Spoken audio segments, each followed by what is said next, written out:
Turkey, whose relations with Syria had been friendly over the previous decade, condemned its President Bashar Assad over the violent crackdown on protests in 2011 and requested his departure from office. Previously, after 1999, when Bashar Assad's father Hafez al-Assad expelled Kurdish leader Abdullah Öcalan, the relationship between Syria and Turkey warmed. In the beginning of the Syrian Civil War, Turkey trained defectors of the Syrian Army on its territory, and in July 2011, a group of them announced the birth of the Free Syrian Army, under the supervision of Turkish intelligence. In October 2011, Turkey began sheltering the Free Syrian Army, offering the group a safe zone and a base of operations. Together with Saudi Arabia and Qatar, Turkey has also provided the rebels with arms and other military equipment. Tensions between Syria and Turkey significantly worsened after Syrian forces shot down a Turkish fighter jet in June 2012, and border clashes erupted in October 2012. Turkey also provided refuge for Syrian dissidents. Syrian opposition activists convened in Istanbul in May to discuss regime change, and Turkey hosts the head of the Free Syrian Army, Colonel Riyad al-Assad. Turkey has become increasingly hostile to the Assad government's policies and has encouraged reconciliation among dissident factions. Turkish President Recep Tayyip Erdogan has been trying to cultivate a favorable relationship with whatever government would take the place of Assad. Beginning in May 2012, some Syrian opposition fighters began being armed and trained by the Turkish National Intelligence Organization.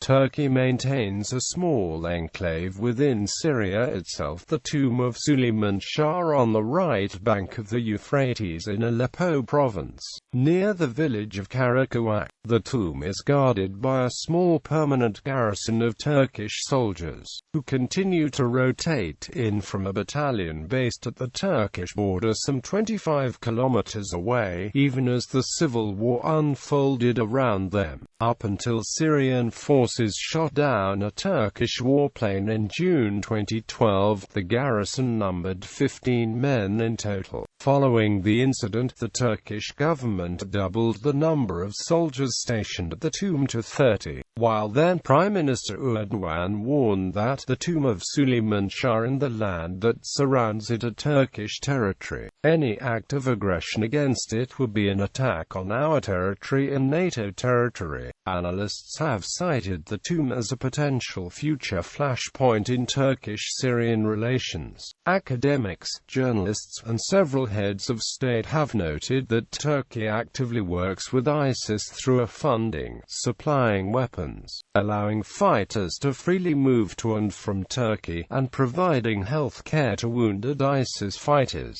It is also claimed that Turkey buys oil on the black market from ISIS and that Turkey smuggles weapons to ISIS fighters. Turkey and Syria's government. Numerous incidents along the Syrian-Turkish border have taken place during the Syrian Civil War, straining the relations between the countries. Dozens were killed, both among civilians and military personnel, following Syria's downing of a Turkish jet in 2012. Turkish Prime Minister Recep Tayyip Erdogan changed the military's rules of engagement so that any Syrian element approaching the border would be deemed a threat and be treated as a military target. Turkey has bolstered its defenses and deployed additional troops on its border with Syria in mid to late September 2013, with convoys of military vehicles ferrying equipment and personnel and additional short-range air defenses set up. December 2011 incidents. During the 5th of December 2011 night, about 35 armed fighters tried to cross the border of Syria from Turkey, but were engaged engaged immediately by the Syrian border forces, who inflicted several wounds to them and were able to repel them back to Turkey. Once they were back on Turkish soil, the Turkish army allegedly picked them up in trucks and took care of the injured fighters. A further attempt happened during the night of the 12th of December, when 15 infiltrators tried again to cross the border. They were unsuccessful and 2 of them were killed by Syrian border patrols. June 2012 F-4 jet incident. On the 22nd of June 2012, Syrian air defenses shot down a Turkish F-4 Phantom fighter jet, and both pilots were killed. The incident significantly raised tensions between the two countries. Syria stated that it had shot the fighter down using anti-aircraft artillery near the village of al-Tuyur, while it was flying over Syrian territorial waters 1 kilometer away from land. Turkey's foreign minister stated the jet was shot down in international airspace after accidentally entering Syrian airspace, while it was on a training flight to test Turkey's radar capabilities. Turkish Prime Minister Recep Tayyip Erdogan vowed retaliation, saying, "The rules of engagement of the Turkish armed forces have changed. Turkey will support Syrian people in every way until they get rid of the bloody dictator and his gang." Ankara acknowledged that the jet had flown over Syria for a short time, but they said such temporary overflights were common, had not led to an attack before, and alleged that Syrian helicopters had violated Turkish airspace 5 times without being attacked and that a second search and rescue jet had been fired at. Assad later expressed regret over the incident. In August 2012, reports appeared in some Turkish newspapers claiming that the Turkish General Staff had deliberately misinformed the Turkish government about the fighter's location when it was shot down. The reports said that a NATO command post at Izmir and a British base in Cyprus had confirmed that the fighter was shot down inside Syrian waters, and that radar intelligence from U.S. forces had disproved any accidentally entered Syrian waters flight path error. The General Staff denied the claims. October 2012 cross-border clashes. Tensions were further raised later that year when Syrian mortar rounds began landing in Turkish territory. On the 3rd of October, a Syrian mortar shell hit the Turkish town of Akakale, killing 5 civilians. Turkey responded by shelling Syrian army positions along the border. Throughout October, Syrian mortar shells repeatedly landed in Turkish territory, and the Turkish military launched retaliatory artillery and mortar strikes, firing into Syria a total of 87 times. These attacks reportedly killed 12 Syrian soldiers and destroyed several tanks. January 2013 incident. In the early hours of the 14th of January 2013, a shell fired by unknown Syrian forces landed in an olive grove near the border village of Aksabagla, causing no casualties. On January 30th, Syrian al-Muhabarat agents tried to cross the border between Turkey and Syria but were turned back under fire by Turkish forces. February 2013 bombing. On the 11th of February 2013, a bomb exploded at the Turkish-Syrian border crossing in Silvegazu, killing 14. According to BBC, the deadly attack killed 17 people and injured 30 more. April 2013 border air raid. On April 30, 2013, according to Syrian opposition activists, the Syrian Air Force raided the headquarters of a rebel camp on Syrian-Turkish border, killing 5. Activists told Hurriyet Daily News that the air attack was made on headquarters of a Salafist group Ara al-Sham. A Turkish aid worker said the airstrike also hit a warehouse on the Syrian side of the border used by groups. Another Syrian activist at Bab al-Hawa said people waiting to cross the Syrian-Turkish border were among those hit. He added that at least 15 wounded were taken to hospital near the crossing on the Syrian side, and among the dead were a 1.5-year-old child and 2 teenage girls. Some Syrian activists said some of the casualties were suffering breathing difficulties, but said they did not know what type of munitions had been used in the attack. We cannot confirm that there were any chemical weapons involved. Reyhanli Mayor Hüseyin Sanverdi told Reuters. May 2013 Akkakale incident. On the 2nd of May 2013, fighting occurred between Syrian anti-government insurgents and Turkish border guards at the Akkakale border crossing. One Turkish border guard was killed in the engagement, reportedly the first armed clashes between Turkish government agents and anti-Assad militants. 2013 helicopter incident. On September 16, 2013, Turkish jets shot down a Syrian helicopter on the Syrian-Turkish border. According to Turkish official statement, Turkish warplanes made the intercept after a Syrian Mi-17 helicopter had crossed into Turkish airspace, and the government warned it had taken all necessary measures to defend itself against any further such violations. Syrian Army acknowledged the helicopter had strayed into Turkish airspace for a short time, while monitoring terrorists moving across the border into Syria, but said it was an accident and that the aircraft was on its way back when it was shot down. The helicopter pilot was beheaded after the crash by Syrian rebels. January 2014 incident on the Syrian-Kurdistan border. 5 Syrian Kurds were killed while crossing borders into Turkey on January 20, 2014. Zahir Mullah and Muhammad Ahmad were killed along with other 3 men when Turkish border guards opened fire. March 2014 Turkish shoot-down of a Syrian aircraft. On the 23rd of March 2014, Turkish fighter jets shot down a Syrian MiG-23.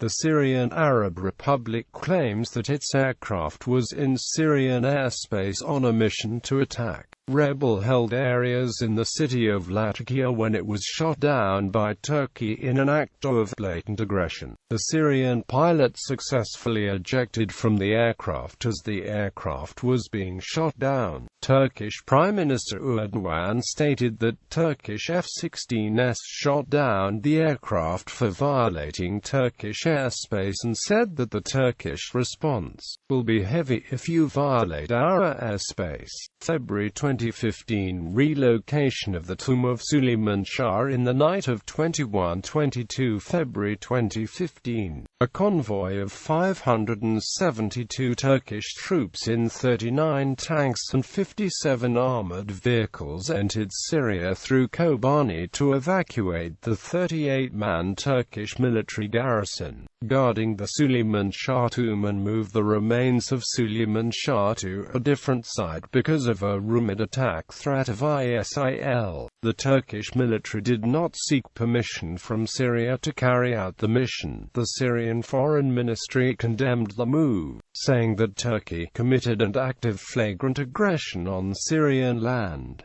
May 2015 Turkish shoot-down of a Syrian UAV. On the 16th of May 2015, a Turkish Air Force F-16 shot down an Iranian-made Moha U-4 UAV that had violated Turkish airspace over Hatay province, entering 11 kilometers into Turkish airspace. Initial claims by the Turkish government mentioned an intruding helicopter was shot down, but later it was admitted that the downed aircraft was an UAV as claimed by the Syrian side. May 2015 Cumhuriyet video. In May, there was a public scandal over video footage released by the newspaper Cumhuriyet purporting to show Turkish intelligence shipping arms to Syrian Islamist rebels. The editor-in-chief and more than 30 officers involved in the search and the attempted search of another truck of weapons sometime earlier now face charges for breaking counter-terrorism laws, attempting to overthrow the government, and military espionage.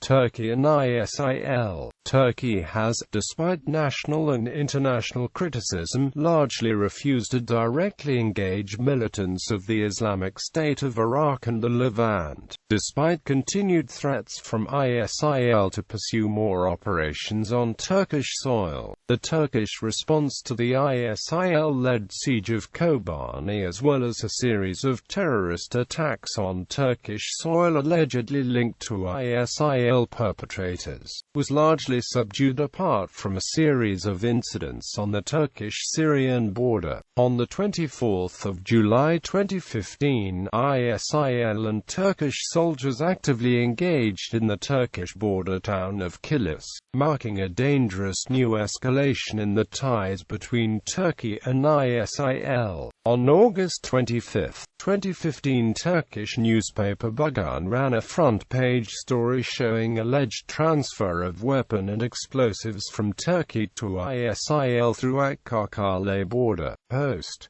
A couple of days later, officers of Koza İpek Media Group, the owner of the newspaper, were raided by Turkish police. In late November 2015, Turkey started tougher controls to stop ISIL militants crossing on a 60-mile stretch of the border with Syria where ISIL had control of the Syrian side. The crossing was used for smuggling and for arms transfers. This followed Russian President Putin directly accusing Turkey of aiding ISIL and al-Qaeda, and pressure from the US, Turkey and Rojava, with the Turkish government thinking that the declaration was enough, and with only a minimum of Western airstrikes helping the defenders of Kobani, ISIL troops edged closer to the city, eventually entering it from the south and east. Feeling betrayed by the Turkish government and hearing that Prime Minister Ahmet Davutoglu's previous vow not to let Kobani fall was in fact a lie, refugees on the border and citizens in the cities of Istanbul, Ankara, Antalya, Eskişehir, Denizli, Kocaeli, Diyarbakır, Siirt, Batman, and elsewhere began to protest. Turkish police responded with tear gas and water cannons, and live fire in the southern province of Adana, killing protesters. By the 7th of October, ISIL militants and Kurdish defenders were fighting in the streets of Kobani, with many dead and scores wounded on both sides. American and Arab states conducted airstrikes in support of the defense of the town. However, U.S. officials acknowledged that airstrikes would not likely be decisive in preventing the fall of Kobani. They described the air campaign as a broad effort to undermine ISIL's ability to operate rather than an intervention that could turn the tide of a particular battle, such as the one at Kobani. As the battle for Kobani continued to rage, rioting continued in Turkey, and almost 40 people were killed in street clashes by mid-October. In late October, ISIL began shelling the border post near Kobani. On the 11th of October, Turkish President Erdogan announced the protests, claiming that they were attacking Turkey's peace, stability, and environment of trust. Quote, he stated that the government was already caring for 200,000 Kurdish refugees from the Kobani area and asked, what does Kobani have to do with Turkey? By mid-October, fighting had also renewed between Turkish military forces and Kurdistan Workers' Party elements in southeastern Turkey. On the 29th of November 2014, ISIL fighters began attacking YPG fighters in Kobani from Turkish territory. Kurdish sources in Kobani said that on November 29, ISIL fighters attacked Kobani from Turkish territory, and that the assault began with a vehicle driven by a suicide bomber coming from Turkish territory. During the attack, a group of ISIL fighters were seen atop granary silos on the Turkish side of the border. According to the German news outlet Der Der Spiegel. ISIL fighters also attacked YPG positions near the border gate from Turkish soil. According to the SOHR, YPG fighters crossed the Turkish border and attacked ISIL positions on Turkish soil, before pulling back to Syria. Soon afterwards,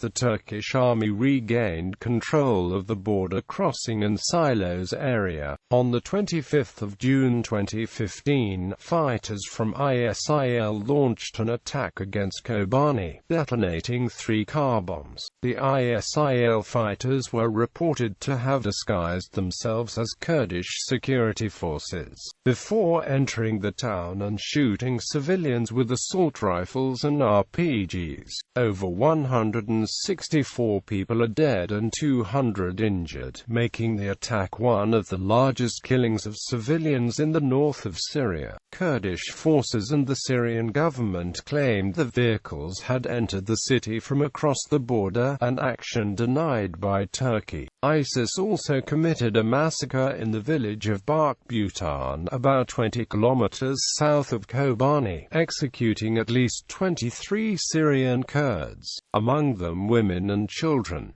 On February 22, 2016, U.S.-Russia joint ceasefire deal announced to take effect in Syria on Feb. 27, but the cessation of hostilities does not include ISIL and the al-Nusra Front, the main jihadist factions. On Feb. 24, Turkish President Erdogan, during a speech, said that the PYD and the YPG need to be out of the scope of the ceasefire, just like Daesh's plans to invade or interfere in Syria. Invasion plans. On the 27th of March 2014, an audio tape recording of high-level Turkish officials discussing Turkey's Syria strategy was released on YouTube. The officials discussed a false flag operation that would lead to an invasion of Syria. YouTube was subsequently blocked in Turkey. Vote in Parliament. A vote in the Turkish Parliament was scheduled for October 1, 2014 on whether or not to invade Syria as part of the war on ISIL, while preparations for a possible invasion were made.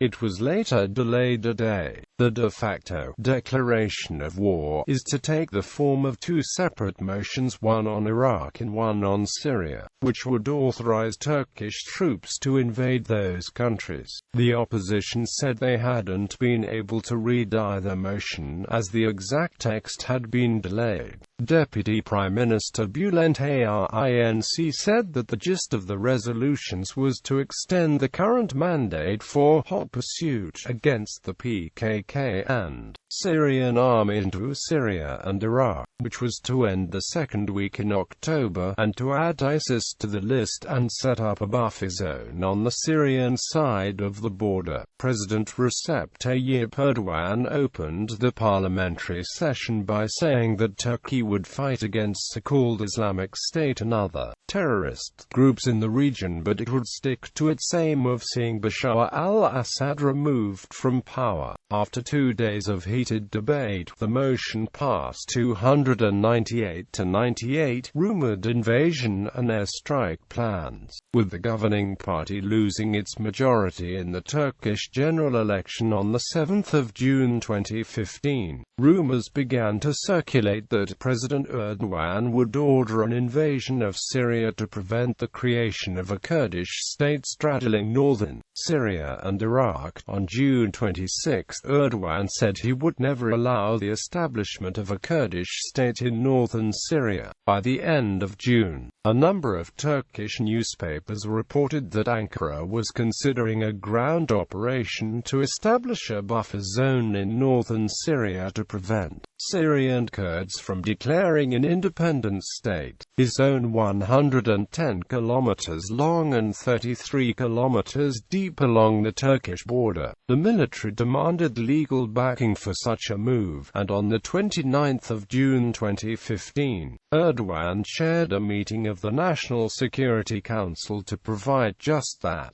Leaked plans stated that, sometime during the first couple of weeks of July, up to 18,000 troops would invade Syria via the Jarablus and Azaz border crossings, areas in the hands of ISIL and the Free Syrian Army, respectively, and set up a buffer zone to which refugees could be repatriated. Limiting intervention to airstrikes has also been discussed. The idea of going into Syria proved extremely unpopular with most sections of Turkish society, dissuading the government from invading. February 2016, Turkey is pressing for ground operations in Syria. On February 2016, Turkey and Saudi Arabia were pressing for ground operations in Syria, hoping for the involvement of the U.S. and the other allies. Hezbollah said Turkey and Saudi Arabia were using the Islamic State group as a pretext to launch a ground operation in Syria. Incirlik Air Base. On October 13, 2014, Turkey denied the United States to use Incirlik Air Base for attacking ISIS militants in Syria. The U.S. has been frustrated that its efforts to build an international coalition to tackle ISIS forces from the air have been partly hobbled by the difficulty of getting Turkey engaged. Later, on July 23, 2015, after long negotiations with USA, Turkey has agreed to allow U.S. planes to launch airstrikes against Islamic State militants. The U.S. officials declined to give details of the agreement with Turkey. On February 25, 2016, Saudi Arabian warplanes began arriving at the base as part of an anti-ISIS build-up being deployed over Syria. The Saudi deployment added to U.S., German and British aircraft already using the base. On April 2 and 3, 2016, the families of U.S. troops and civilian personnel stationed at Incirlik Air Base left the base after an order by the Pentagon and the U.S. State Department to leave several areas of Turkey for the security. On August 2016, 4 Danish F-16 fighter jets have entered combat in Syria for the first time, hitting targets in Raqqa. The 4 jets, which have been stationed at the Incirlik Air Base since June 17, 2016, have been flying surveillance and reconnaissance missions over Syria, with combat missions limited to Iraq until then. The July 2015 crisis and military escalation. In July 2015, relations between ISIL and Turkey deteriorated, and people on the Turkish side of the border began to get killed, leading the Turkish government to pursue military action. The 7th of July, Turkish seizure of explosives. On the 7th of July 2015, reports surfaced that Turkish security forces seized a truck bound for Syria loaded with 10,000 detonators and explosive primers with total length of 290,000 meters in Akkakale, Sanliurfa province, southeastern Turkey. 5 people were arrested. The detainees admitted attempts of crossing the border from the village of Aegean into Tal Abyad city in the Al-Raqqa province. The 20th of July, ISIL terrorist attack. On the 20th of July 2015, a cultural center in Suruk was bombed by a 20-year-old male Turkish ISIL member. 32 people were killed in the town of Suruk's municipal culture center in the southeastern province of Sanliurfa, and at least 100 people were hospitalized. The 23rd of July, cross-border firefight. 1 Turkish sergeant was killed by fire from ISIL forces in Syria, and 4 Turkish tanks returned fire into ISIL-held territory in Syria. At least 1 ISIL militant was killed and an unknown number wounded. The 24th of July airstrikes begin. Early on the 24th of July, 3 Turkish F-16 Fighting Falcons struck ISIL targets across the border from Kilis province with smart bombs, the Turkish government announced. According to the Dogan news agency, as many as 35 ISIL militants were killed in this first airstrike. The Turkish government claimed that this was to prevent an attempted invasion by ISIL troops. Government officials also announced that the U.S. was allowed to use the Incirlik airbase in southern Turkey, and the agreement by the Americans to allow Turkey to set up a no-fly zone 50 miles deep and several hundred miles wide within Syria, between Mer and Jarablus. The 26th of July, Turkey accused of shelling Kurds in Syria. YPG accused Turkey that, on July 26, Turkish tanks shelled in the Kurdish-held village of Zormikar, west of Kobane, and, also, one of its vehicles had come under heavy fire from the Turkish military east of Kobane in the village of Tilfindir. Turkey said it was investigating the claim but insisted that its forces were not targeting Syrian Kurds. October 2015, Turkish attack at Kurdish forces in Syria. On 24 and the 25th of October 2015, Kurds accused the Turkish military of opening fire at its forces in Tal Abyad after the majority Arab town was included into a Kurdish enclave. The Turkish Prime Minister Ahmet Davutoglu confirmed it, and he said that Turkey had warned the PYD not to cross to the west of the Euphrates and that we would hit it the moment it did. We hit it twice. There were no casualties in the shooting and the Kurdish forces didn't return fire. On October 25, Turkish forces also attacked the village of Buban. During the attack, 2 civilians wounded. November 2015, Turkish shoot-down of Russian Su-24. Turkish F-16s shoot down a Russian Su-24 operating in northern Latakia. Both occupants ejected successfully. The pilot was shot and killed by Syrian Turkmen rebel ground fire while descending by parachute. The weapon systems officer was rescued 2 days later. A Russian naval infantryman from the search and rescue team launched to retrieve the 2 airmen was also killed when a rescue helicopter was shot down by the rebels. A Turkish survey has revealed that over half of Turkey's population believe that Turkey was right in downing a Russian jet. Some 58.2% of respondents regard the act as a positive thing, while 41.8% said it was the wrong move. The majority of those who supported the move said that it showed that Turkey was a big country.